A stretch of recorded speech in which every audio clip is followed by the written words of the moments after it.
वास्तव में यदि कुछ बात कठोर कही जाए तो आप लोग कठोर मत मानिएगा। पुरुषों की अपेक्षा स्त्रियों के पास कई गुना ज्यादा बुद्धि होती है, ये शास्त्र कहता है।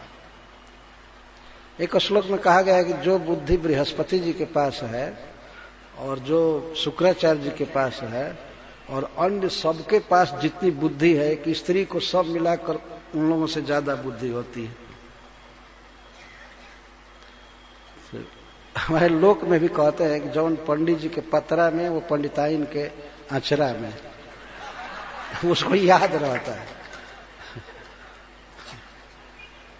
पंडित जी बहुत पोथी पढ़ पढ़ करके दिन लगन सब याद रखते हैं, लेकिन उसको स्त्री को अपने आप याद रहता है। याद रहता है वास्तव में उनके संग से ही, लेकिन इस तरह से कहा जाता है। और एक उदाहरण दिया गया है, कोयल अपने बच्चों का कभी पोषण नहीं करते हैं, तो कोयल की जो स्त्री होती है वह कौआ से अपने बच्चे का पोषण कराती है। परभृत संस्कृत में कहा गया है। तो ऐसा होता है कि जब कौआ अंडा देता है और उधर कोयल की स्त्री, उसको कोयल ही कहेंगे, तो वो अंडा देती है।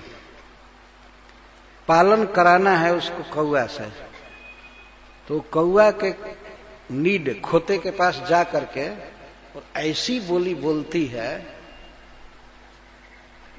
कि जो कौआ होता, कौए की स्त्री होती है, वो उसको मारने दौड़ती है। ऐसी बोली बोलते हैं निकट शाखा पर, लेकिन कोयल की गति बहुत तेज होती है, कौवे उतना नहीं उड़ सकते हैं, तो निकट जा करके कुछ बोली बोलती है। जाने ही खग खग ही का भाषा, तो उसकी भाषा को खग कौवा की स्त्री समझती है। अच्छा आ रहे हैं तुमको मारने के लिए, तो वो मारने के लिए दौड़ते हैं, उसको हटाने के लिए। वो भागती है तो इतनी ही दूरी पर, जितना दूरी से वो निराश होकर के न लौटे और पकड़ में भी नहीं आती है, तो उधर क्या करता है कौआ कि इनके अंडे को फोड़ करके फेंक देता है, चाहे पी जाता है कौए के अंडे को। जो कोयल, पुरुष कोयल, वो पी जाता है और अपना अंडा ला करके रख देता है। लगभग सेम आकार होता है, कोयल का और कौवे का तो एक ही आकार होता है, तो अंडा भी लगभग उसी तरह से होता है, तो रख देता है। तो कौवा उस अंडे को अपना समझ करके खूब पोसते, और जब बच्चा तैयार हो जाता है, पंख उग जाते हैं, दिन निश्चित हो जाता है कि, दिन निश्चित क्या मतलब लक्षण होता है कि अब ये उड़ेगा, तो कोयल फिर आती है बोलने के लिए। कोयल की स्त्री फिर आती है और वही बोली बोलती है, चिढ़ाती है, तो फिर मारने दौड़ते हैं, तो अपने बच्चे को उड़ा करके ले जाते हैं। तो जब बर्ड यानी पक्षी की स्त्री में ये बुद्धि है, बाप रे बाप, तो फिर मनुष्यों की स्त्री में कहना ही क्या है। एक कवि कहता है, एक मनुष्येतर प्राणी पक्षी में जब ये बुद्धि है तो मनुष्यों की स्त्रियों का कहना ही क्या। एक श्लोक में कहा गया है कि पुरुषों को पढ़ाई लिखाई करने से बुद्धि आती है, लेकिन ब्रह्मा ने जन्मजात बुद्धि दिया है स्त्रियों को। ऐसा कई श्लोकों में कहा गया है। महाराज दशरथ कुछ भी नहीं समझ रहे थे, इतने भोले भाले प्रेम में बह रहे थे, और वह काली नागिन के रूप में हो गई थी,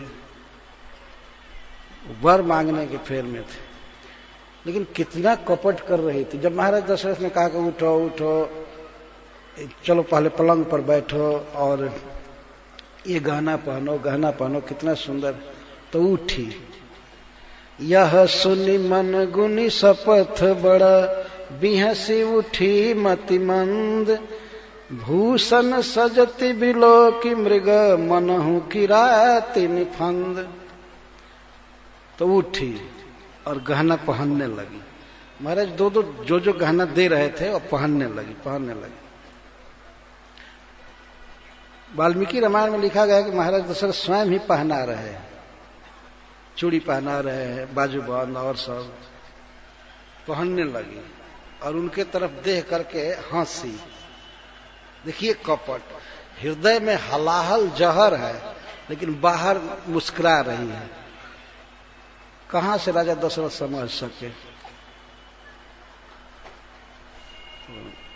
हंस करके लगी सजने कि दशरथ जी अनुकूल हो जाए, मेरे पति अनुकूल हो जाए। तो गोस्वामी तुलसीदास जी उदाहरण देते हैं कि जैसे मृग को एक खास क्षेत्र में आया हुआ देख करके किरातिनी, भिलनी जैसे अपना फंदा तैयार करे उसको फंसाने के लिए, इस तरह से अब वो तैयार हो रही है। जंगल में रहने वाली भिलनी किरातिन फंसाती है हरिण को, और या तो उसका वध करने के लिए या जैसे तैसे वध करके फिर चाम निकाल करके बेचने के लिए। तो इस तरह से यह किरातिन की तरह कैकेयी महाराज दशरथ रूपी मृग को फंसाने के लिए हंसी बिहंसी और गहना पहनने लगी, अनुकूलता दिखा रही है। अब इसके बाद महाराज दशरथ बोलते, पुनिकह राउ सुहृद जिये जानी, प्रेम पुलक मृद मंजुल बानी। तो इनकी बात जब मान लिया कैकेयी ने, तो महाराज दशरथ के शरीर में सिहरन आ गई प्रेम से। ओह, मेरी आज्ञा कितना मानती है। रूठी हुई थी लेकिन केवल एक बात कहने से ठीक हो गई। इतना आनंद हुआ कि पुलक आ गया शरीर में, रोए खड़े हो गए।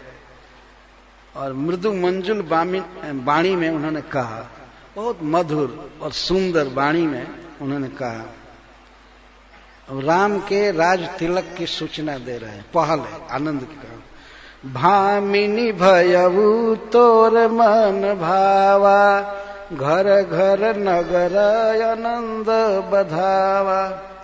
हे प्रिय,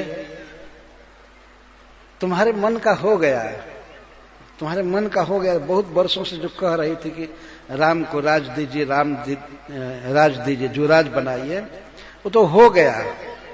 सुन रहे हो ना, घर घर नगर आनंद बधावा। घर घर, पूरे नगर में, अयोध्या में घर घर में आनंद की बधाई बज रही है, खुशी के बाजे बज रहे हैं। राम ही देवू काल जुवराजू, सजही सुलोचन मंगल साजू। सुनो हे सुंदर नेत्रों वाली,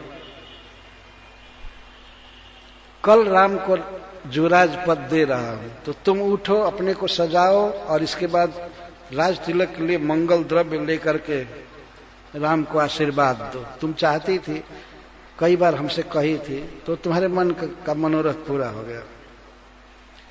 इस पर दलक की उठे सुनी वचन कठोरु, जनु छुई गए पाक बरतोरु। कैकेयी का हृदय दलक गया बिल्कुल ये सुन करके कि सही मंथरा ने कहा है कि राम को राज तिलक देने के लिए सब अखंड कर रहा है। तो दलक ही उठे सुने हृदय कठोर, उसका कठोर कलेजा दलक गया। दलक में उसे पीड़ा हुई, बहुत दुख हुआ राम के राज तिलक की बात सुन करके।